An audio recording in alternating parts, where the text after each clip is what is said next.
अस्सलाम वालेकुम नाज़रीन, मैं हूं आपके साथ समीना पाशा। नाज़रीन, आज के इस वीलॉग में ख़ास तौर पर हम बात करेंगे कि आखिर इमरान खान साहब 6 दिन का अल्टीमेटम गुजर जाने के बावजूद खामोश क्यों हैं? क्या उनके पास कोई स्ट्रेटजी है नहीं, या अभी वो सही मुनासिब वक्त का इंतज़ार कर रहे हैं कि जब उन्होंने वो स्ट्रैटेजी अनाउंस करनी है? और इस बार की उनकी जो स्ट्रैटेजी है वो पिछली बार से कैसे मुख्तलिफ होगी, इसके हवाले से भी आपको बताएंगे। साथ ही साथ ये भी डिस्कस करेंगे कि आखिर इमरान खान साहब की इस तहरीक को फ्यूल कौन प्रोवाइड कर रहा है। फ्यूल के नाम से यकीनन आपको गुस्सा आ गया होगा, क्योंकि फ्यूल प्राइस जिस तरह से बढ़ी हैं उस पर यकीनी तौर पर तमाम अवाम में शदीद रद्द-ए-अमल है, गम गुस्से की एक लहर है, लोग परेशान हैं, झोलियाँ उठा उठा कर इस हुकूमत को बद्दुआएं देते नज़र आ रहे हैं। और ऐसा दिखाई दे रहा है कि ये हुकूमत जो ये फ़ैसला लेने में हिचकिचाहट का शिकार थी, तो वो बिल्कुल सही थी, क्योंकि उन्हें मालूम था कि जब भी ये फ़ैसला होगा तो उसके बाद उनके साथ अवाम का गम गुस्से का आलम क्या होगा। यही सूरत हाल हमें आज नज़र आ रही है। 30 रुपये पहले बढ़ाए, उस पर लोगों ने थोड़ा बर्दाश्त कर लिया, लेकिन एक ही हफ्ते के दौरान दूसरी मरतबा 30 रुपये जब बढ़ाए तो लोगों की चीखें निकल गई हैं, और यकीन मानिए वो बिल्कुल सही और जायज़ निकली हैं। आखिर इस पेट्रोलियम प्राइस बढ़ाने का ज़िम्मेदार कौन है? और अगर ये ज़िम्मेदार मौजूदा हुकूमत जो है वो साबिक़ा हुकूमत कोई ठहरा रही है, तो फिर सारे ये सवाल करने में हक़ बजानिब हैं कि फिर जनाब आप क्या लेने आए थे? अगर आपने आकर यही बातें हमें सुनानी थी कि जी ये मुआहदे तो इमरान खान साहब कर गए थे, तो फिर हम तो सिर्फ उस पर इम्प्लीमेंट कर रहे हैं, तो भाई फिर अगर इम्प्लीमेंट ही करना था तो आप क्यों तशरीफ़ लाए? फिर वो खुद ही ना इम्प्लीमेंट कर लेते।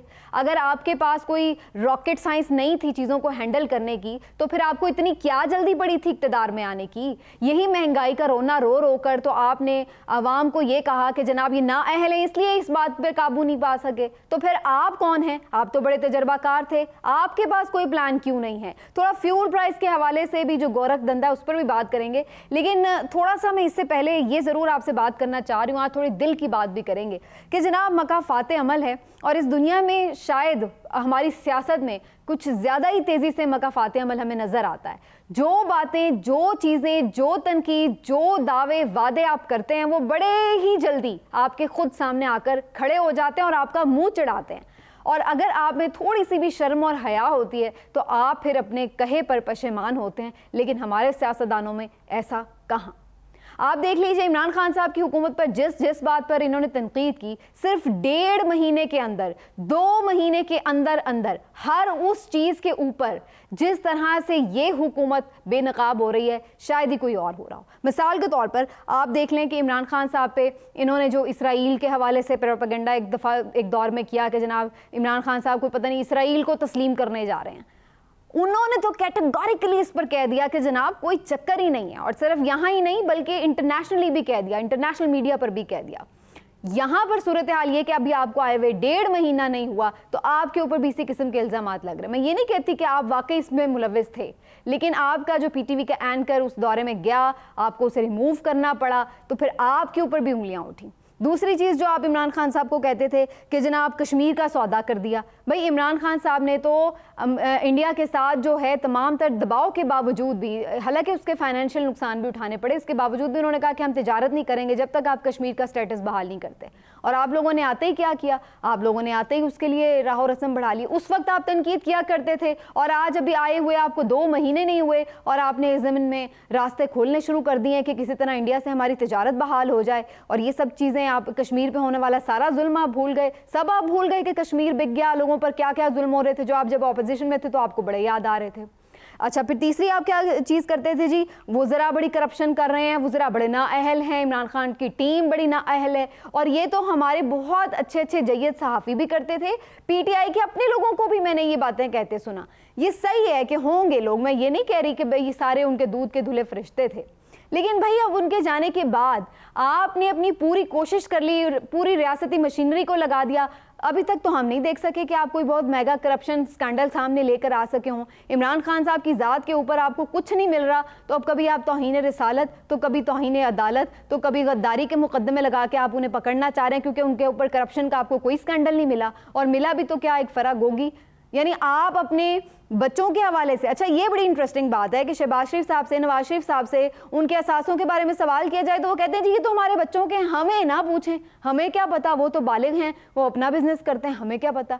यानी आप अपने बच्चों के मामलात के जवाबदेह नहीं हैं, लेकिन इमरान खान साहब अपनी अहलिया की दोस्त के मामलात के जवाबदेह हैं, फराह गोगी साहिबा के। और आपको आज आके एक वो चीज़ मिली, तोशा खाना पे भी आपने बड़ा नाम लिया, लेकिन उस पर भी आपने फिर कोई क्यों नहीं मुकदमा किया अगर कोई ऐसी वायलेशन हुई थी। तो बात ये कि जो जो चीज़ें आप कहते थे वो सब आपके अब सामने आके खड़ी हो गई कि अब आप क्या कर रहे हैं। फिर इसी तरीके से आप ये देख लें, मीडिया की ज़बाबंदी के ऊपर ये जो मौजूदा हुकूमत है जब अपोजिशन में थी बड़ा शोर मचाती थी कि जी मीडिया का हाय हाय हाय बड़ी ज़बाबंदी हो गई, ये हो गया वो हो गया। अब आप देख लें, जो मैं ये नहीं कहती कि उस दौर में नहीं था मीडिया पे, वहाँ उस दौर में भी कुछ जो नापसंदीदा लोग थे उनके ऊपर जाहिर है परेशानियाँ उन्हें आती थी। हमने देखा लोगों के प्रोग्राम्स भी बंद हुए, कुछ एंकर्स भी बंद हुए, कुछ लोग उठाए भी गए। इस किस्म के वाक़यात तसलसल के साथ होते हैं और बहुत सारी चीज़ों में तो हुकूमत वक्त मुलविस भी नहीं होती। ये मैं इर्रेस्पेक्टिव ऑफ इमरान खान साहब की गवर्नमेंट की बात नहीं कर रही, इससे पहले भी बहुत सारी चीज़ों में बहुत से खुफिया हाथ और हैं जो मामलात कर रहे होते हैं। और वो हम भी जानते हैं, आप सब भी जानते हैं कि वो कौन सा महकमा ज़राअत होता है जो शुमाली इलाका जात की सैर भी कराता है सहाफ़ियों को। तो कहने का मकसद ये है कि आप इन चीज़ों पे बढ़ाओ।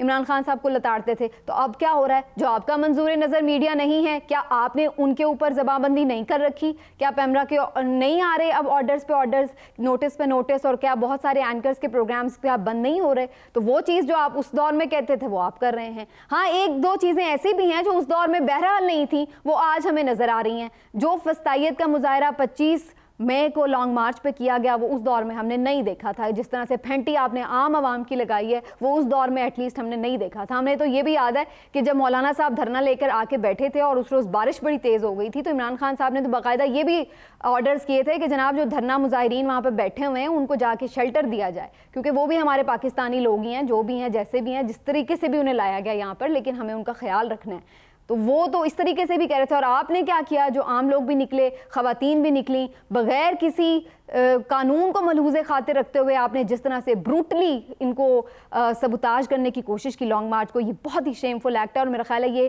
किसी भी पॉलिटिकल पार्टी के लिए इतना बुरा दिन था कि ये आपको हमेशा आगे फ्यूचर में भी हॉन्ट करता रहेगा। और आपने एक तरह से ये इजाज़त दे दी है कि आइंदा जो भी हुकूमत में आए, वो अगर आप अपोजिशन में और आप ये सब कुछ करना चाहें तो वो आपके साथ ये करने में फिर हक बजानिब होगा, इसी किस्म के इल्ज़ामात लगाकर कि जी आप तो शरपसंदी की नीयत से आ रहे थे। भाई नीयत पर आपने सारी कार्रवाई कर डाली, अगर कोई कुछ करता तो फिर आपको एक्शन लेते तो बात भी समझ में आती। तो ये सारी जो चीज़ें बेवकूफ़ बनाने की अब ये ज़्यादा नहीं चलने वाली हैं, लोगों को नज़र आ रहा होता है कि आप क्या कर रहे हैं। तो तालिबान के साथ मुज़ाकरात के ऊपर भी हमने देखा कि बड़ा जनाब शोर होगा मचा कि जनाब आप कौन होते हैं सारे खून माफ़ करने वाले और उनसे बातचीत करने वाले। ले लीजिए, ये खबर भी आ गई कि तालिबान के साथ भी मुज़ाकरात चल रहे हैं। तो जो जो बातें इन्होंने की सारी इनके सामने आके खड़ी हो गई। महंगाई के ऊपर जो सबसे बड़ा एलिगेशन था इमरान खान साहब के ऊपर वो ये था जी महंगाई महंगाई, ये हो गया, मईशत की तबाही फेर दी, यूँ हो गया वो हो गया। और आपने आके क्या किया?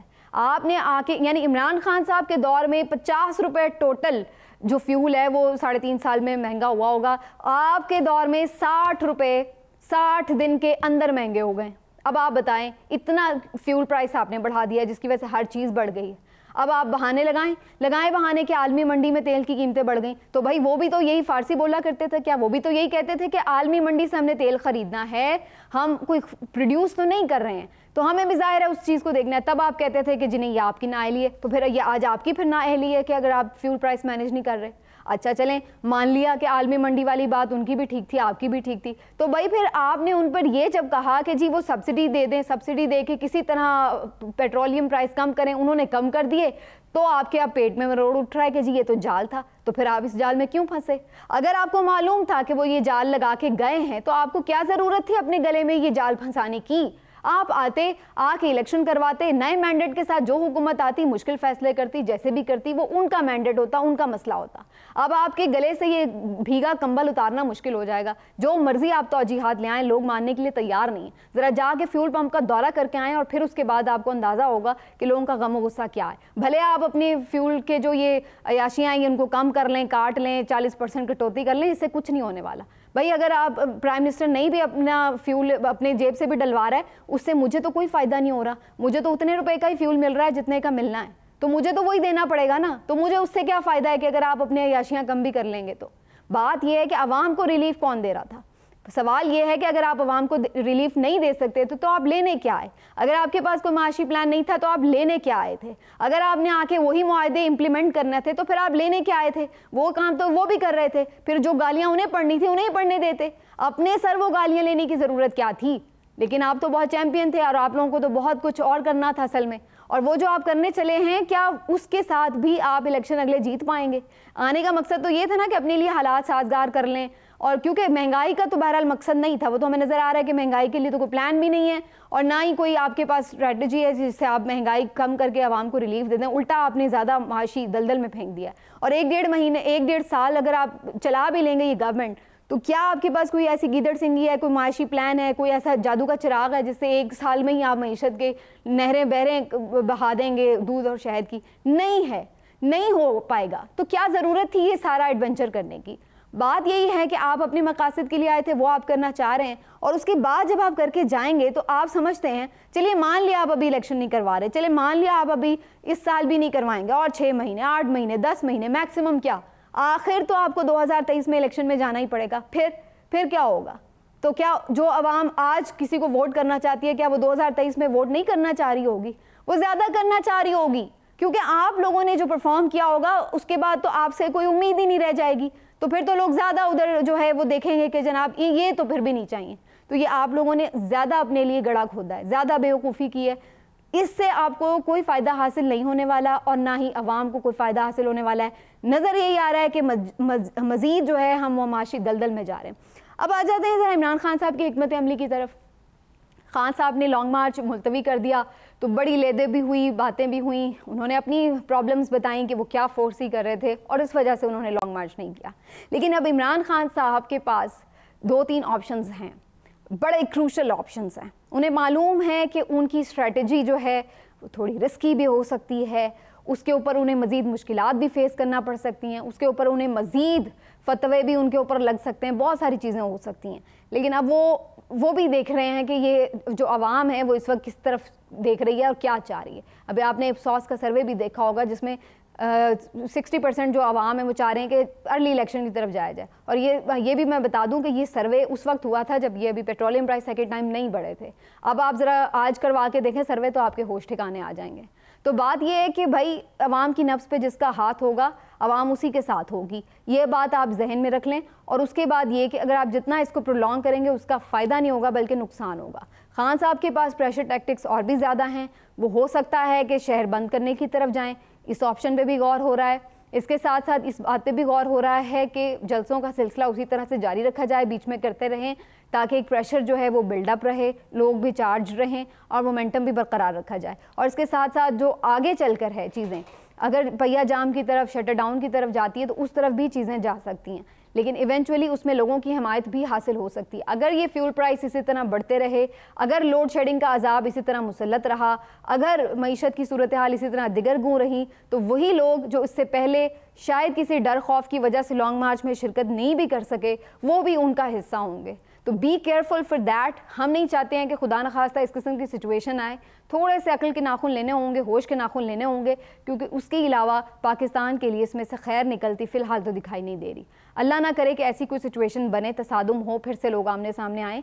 लेकिन खुदारा अगर आप लोग अपने पाँव पे खुद कुल्हाड़ी मारना चाहते हैं तो ज़रूर शौक़ से मारिए, लेकिन अवाम को इस चीज़ से ज़रा दूर रखिए। ये अपनी पावर पॉलिटिक्स में सबसे ज़्यादा नुकसान जो हो रहा है वो अवाम का हो रहा है। लेकिन हम उम्मीद करते हैं कि इंशाअल्लाह अल्लाह ताला इसमें से कोई रास्ता निकालेगा। आज इतना ही, फिर इंशाअल्लाह अगले व्लॉग मिलते हैं। अल्लाह हाफ़िज़।